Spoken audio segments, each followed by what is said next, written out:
Регионалното менаџирање со отпадот е единственото решение во справување со појавата на диви депонии и нивно несовесно палење, тврди денеска во Штип заменик министерот за животна средина Јани Макрадули.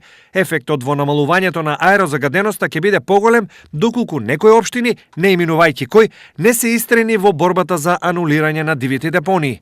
Недозволиво е да биде цела држава заложник на непознавањето на неколку, за среќа малку се тие, но сепак го кочат процесот, општини кои што во екзистираат десетици диви депонии, а не сакат да направат фабрика која што ќе произведува електрична енергија, например.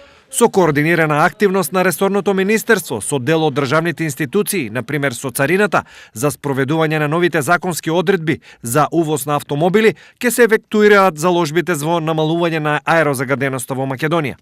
Очекувам собранието да во моментот кој ќе почне да работи го донесе законот за возила и тоа е една од мерките и со тие мерки очекувам да се зголеми бројот на нови возила, се намали бројот на старите кои се увезуваат, со подобрувањето на јавниот транспорт, како што е набавката на новите автобуси во Скопје.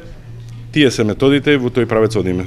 Науката да е главен фактор во заложбата за почиста средина, како и искористување на европските фондови за реализација на проектите за оваа цел, тврди Дејан Мираковски, професор од УГД.